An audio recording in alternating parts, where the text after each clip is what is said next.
Hey yo, what's going on everybody, it's FreakyDude99 and welcome back to another Destiny 2 build video. This time we are in episode Revenant Act 1, which means a whole bunch of new builds because we have a new artifact and a whole bunch of new changes just went through. This build I've been using for the first couple days and it's proved absolutely amazing in taking down the hardest content that is currently available. I've been going into master level Nightfalls real early out of the gate, as well as doing Wave 50 Expert Onslaught Salvation. This build has gotten me through all of these pieces of content with ease, allowing me to survive the heaviest of hits and deal out massive tons of damage.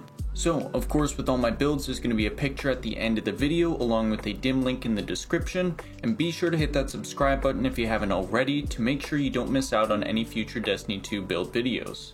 Without further ado, let's jump into the build. Starting out with the subclass, of course, we have Prismatic Titan going with the Stasis Super Glacial Quake.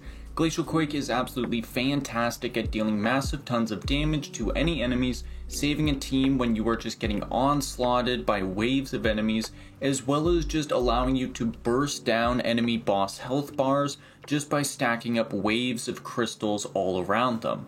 It's really just such a good super, and plus we are also using this Stasis Super because of our exotic Icefall Mantle.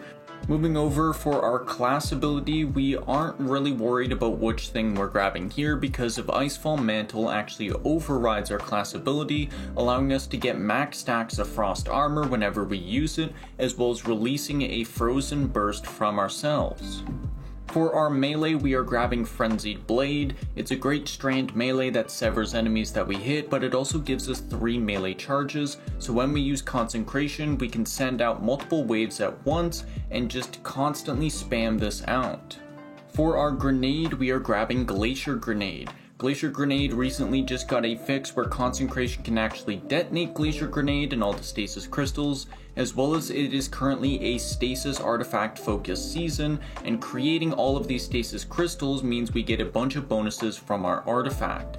It deals tons amount of damage when you throw it on a champion and lead into a Consecration, and the detonation from all these crystals and a Consecration slam is absolutely insane and enough to nuke down the toughest of enemies. For our aspects, as previously mentioned, we have Consecration. This allows us to slide and activate our melee to send forward a wave of solar energy that scorches enemies, and then we slam down in mid-air and detonate anything that is scorched. This causes a massive ignition on enemies, allows us to stun unstoppable champions, and just deal a ton of damage to anything around us. With Onslaught Salvation, there is just absolutely crazy amounts of adds and enemies that are just piling through waves and waves at you, and being able to just do a single Consecration can clear out an entire wave for yourself and generate a ton of Light Transcendence energy for you.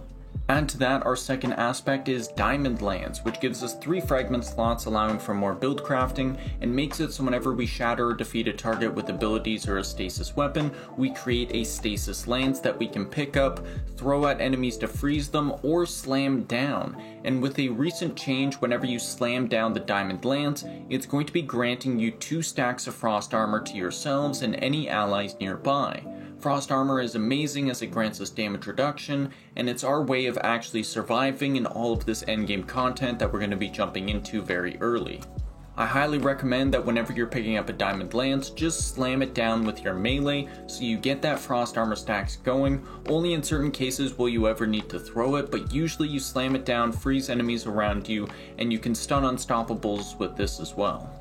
For our fragments, first fragment is going to be Fast of Command, so freezing or suppressing a target reloads our equipped weapons and increases weapon stability, aim assist, and airborne effectiveness, as well as defeating frozen or suppressed targets creates a stasis shard or a void breach.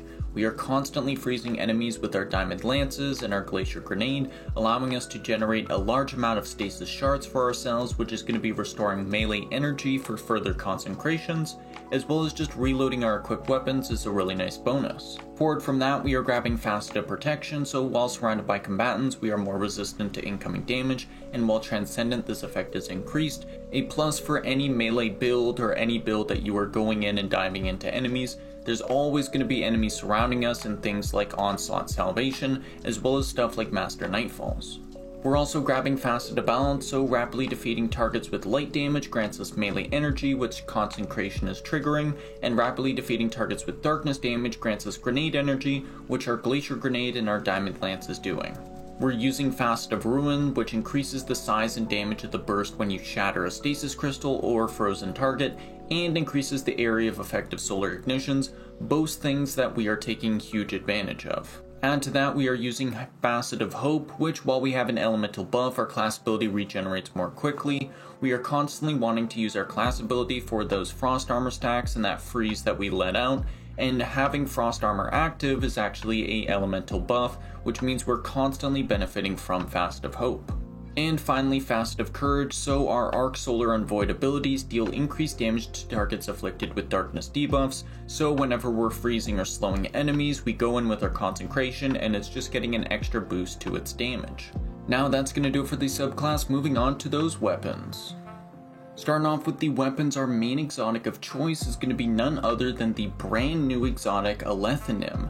This is a absolutely insane weapon to be using right now because it is a primary weapon that deals massive amounts of damage to not only groups of enemies but also bosses. This comes with the intrinsic trait Harvester Spike, which whenever you get final blows with it, it creates a single vestige at the target's location, as well as it can impale more powerful combatants with the projectile, creating a steady stream of vestiges and also dealing extra damage as it sticks into them before exploding at the end. And with these vestiges, what they do is they track towards you when you are near, and they fill up a little bar. When you're at 50%, you can hold your reload button to activate a special ammo mode, and when you're at 100%, you can activate it for a heavy ammo mode by cycling through twice. It makes your little reticle change to a green or a purple, and whenever you shoot while it is in that mode, it actually drops an ammo brick for you, allowing you to get heavy ammo very quickly or even special ammo very quickly from all the enemies that you're taking down and picking these vestiges up from.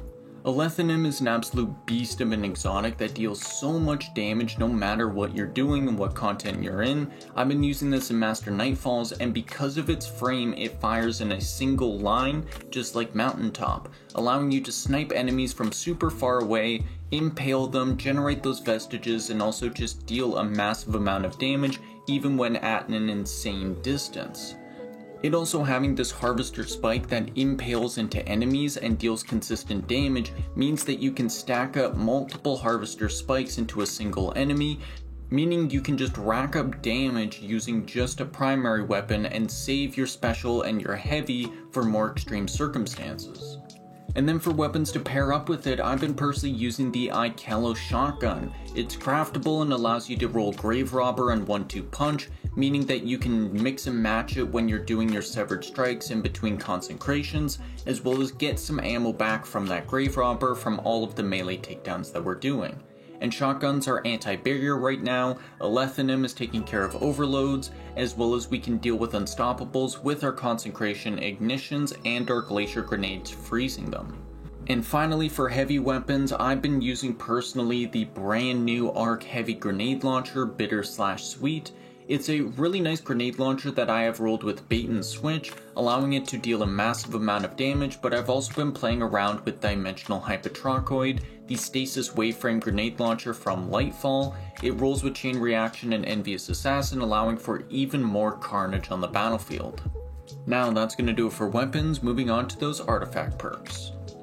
Starting out with the artifact, of course, in the first column we're grabbing 3 anti-champion mods to deal with whatever champions we are going into when an activity is launched. Of course, I am using Anti-Barrier Shotgun for that Ikello Shotgun, just so it's overcharged, which is a 25% damage buff, and it allows us to stun barrier champions. And I'm also using Overload Breach Loaded Grenade Launcher, which makes it so our Alethanim actually stuns overload champions, and it grants itself the overcharge buff. That 25% damage buff activates when you are an expert or higher level content, which you're really going to want, especially for these weapons. For the second column, I've been running one with Frost, which while Frost Armor is active, Stasis weapons gain increased reload speed and stability, and Stasis swords gain increased guard resistance. We constantly have Frost Armor active on us because of our class ability and from slamming down all those Diamond Lances, so we're always benefiting from that reload speed. and also I'm using Rapid Impact, so dealing damage with a grenade launcher temporarily increases the reload speed of grenade launchers. Just having that extra reload speed allows us to fire off multiple Harvester spikes, impale into enemies, and melt down health bars with ease. For third column, we're grabbing Crystalline Converter, but we are not using it for its primary perk, where we gather stasis shards to gain stacks of Crystalline Converter, and makes it so our next powered stasis melee hit creates stasis crystals equal to the number of stacks you have. It's a really good artifact perk, but specifically we are grabbing it because of its boost from the tonics. This boost makes it so Stasis Weapon Final Blows after activating your class ability spawns a stasis shard. We are always activating our class ability and we get our regen up super quickly with this build, meaning that we can spawn tons of stasis shards for ourselves and get some extra melee energy back. Add to that, we are also using Total Carnage, so after finishing a powerful combatant we gain some temporary damage resistance just to add on top of everything. If you're wearing more Shadestalker armor, at least 2 or more, you gain a more powerful temporary damage resistance as well as replenish health, which is really nice to have. For fourth column, we are grabbing Armor of Aramis, so while Frost Armor is active, taking critical hit damage from combatants causes you to emit a freezing burst. We're also using Hail the Storm, so shattering stasis crystals releases a shard of ice that damage and slows targets, as well as this is going to be boosted from our tonic as well, so shattering frozen targets and stasis crystals deals increased damage. And then also using Concussive Reload, so using a grenade launcher to damage a boss, damage a champion, or break combatant shields weakens them. A really nice bonus because we're using Alethanim, which we are constantly sticking into yellow bar enemies for that weaken, and then we can go in, Glacier Grenade, Consecration, and delete their health bar. For the final column, we're going to be grabbing Brain Freeze, so frozen combatants become surrounded by a chilling fog, which slows combatants that aren't already, as well as weapons with the Dark Ether or Reaper origin trait deal more damage to frozen combatants. And finally, we are grabbing Served Cold, so picking up a stasis shard will grant us class ability energy. That way we can keep this flow of constantly getting our class ability back.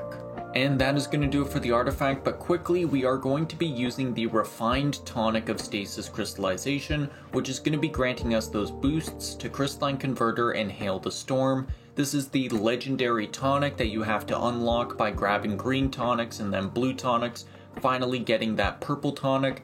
And it's an absolute beast when jumping into things like Expert Onslaught Salvation, and it comes in clutch especially when shattering frozen targets and stasis crystals deal increased damage, which we are constantly doing with this build.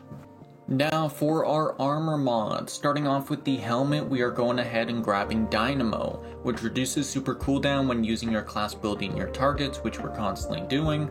We're also using Hands On, so we gain bonus super energy on all our melee takedowns from Consecration. And then finally Harmonic Siphon, so rapid stasis weapon final blows create orbs of power, which we generate a ton of with our main exotic weapon, Alethanim. Quickly touching on stat focusing, first of all you want to make sure you are maxing out resilience to 100 for that 30% damage reduction, which is vital in endgame content, but also making sure that you have the lowest possible cooldown for our class ability, which is granting us those max stacks of Frost Armor. Second, you want to make sure your discipline is as high as possible. Usually with Prismatic you can at least get easy double 100s, and this is because we want to be throwing out Glacier Grenade as much as possible for all those stasis crystals, which add on a ton of damage for our Consecration combo.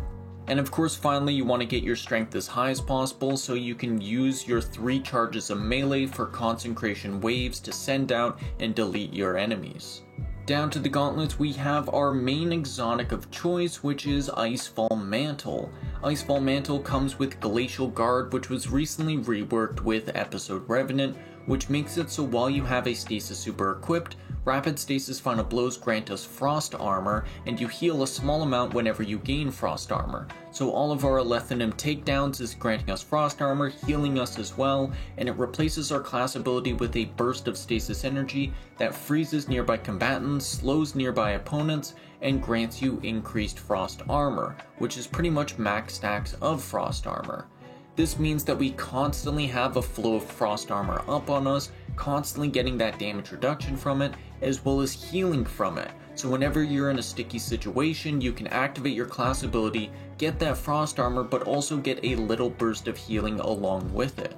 I've been thoroughly surprised with how useful Icefall Mantle is, especially when jumping into new endgame content with the season, where our light levels aren't as high as they previously were, and some may be struggling a little bit with survivability, but with this exotic, you tank through everything that this game throws at you. For the armor mods, we're gonna go ahead and grab a Harmonic Loader, which increases the reload speed of our stasis weapons. For the armor mods, we're gonna go ahead and grab a Harmonic Loader, which increases the reload speed of our stasis weapons. This makes Alethanum reload like a machine gun, allowing us to stick out multiple projectiles and pretty much use this as our only weapon. I've gone through entire waves and entire encounters of something like a Master Nightfall just using Alethanum because it reloads so fast and it just decimates everything around you.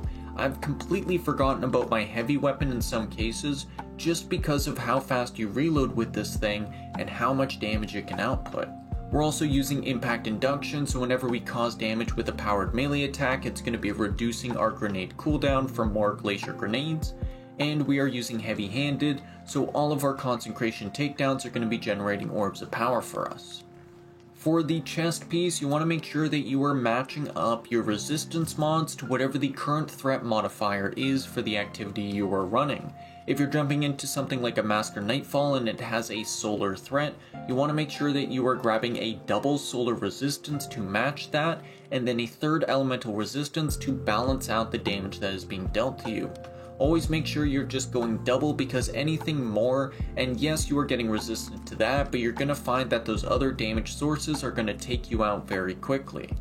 Down to the boots, we are grabbing a double stasis weapon surge, so while we have an armor charge, we're getting a plus 17% increase to our stasis weapon damage, making Alethanum hit that much harder. And we are grabbing a recuperation, so whenever we pick up an orb of power, we're getting a burst of health, which really adds a lot to our survivability and endgame content, especially with all of the orbs of power we're generating. This also makes it so when we generate orbs of power with Heavy Handed from a concentration, we immediately pick it up because we are in that melee range, and we get that burst of health. So if you're ever in a dicey situation, don't be afraid to just go for a Severed Strike or a concentration, because you'll usually get healing pretty much right off the bat from that. And finally, for our class ability, we are grabbing one bomber, so whenever we use our class ability, we're getting some grenade cooldown reduced, and then also double Font of Restoration. That way when we have an armor charge, we're getting a plus 50 to recovery, just to balance out our stats, because we are dealing with a lot of heavy damage in endgame content, and being such low light level, having your recovery as high as possible means that you don't have to wait as long to just jump back into the fray. And that is going to do it for the build. Now, this has been a build that I've been running into things like Master Nightfalls, Expert Onslaught Salvation, and Master level Lost Sectors, and being at 2006 or 2007 light level is really low for jumping into content like that, but it still works and it still survives and it still outputs tons of damage. Icefall Mantle granting us little bursts of healing and frost armor means that we constantly have damage reduction going for ourselves. We are constantly generating diamond lances for ourselves that we slam down for even more frost armor, and then when we activate our class ability, we get those max stacks of frost armor, and we release a burst of freezing around us in case any enemies are up in our business. Being able to throw down a glacier grenade and slam into it with a concentration and actually detonating it is also just a huge quality of life improvement, meaning that you can cause ignition and shatter damage to insane amounts along with the weaken from our Alethanum and our artifact perk, meaning that you can absolutely nuke down master level champions in mere moments. I'm definitely going to be taking this into Grandmaster Nightfalls as soon as they drop, but until then, this is what I'm going to be using to farm out pretty much every single piece of endgame content. So of course, with my builds, there's going to be a picture on screen for easy copying, as well as a dim link in the description if you want to save it into your loadouts there. And if you haven't already, be sure to hit that subscribe button, hit a like if you enjoyed this build video, and leave a comment if you think there's any improvements or any things that you want to say, because I try and always respond to everything you guys have to say down there, and get the conversation going on all these new build crafting opportunities that Episode Revenant is providing. All of the exotic changes have just been absolutely insane to play around with, and I can't wait to create more and more builds for you guys to play with. So of course, thank you everybody so much for watching. I've been FreakyDude99, and we'll see you in the next video. Peace out.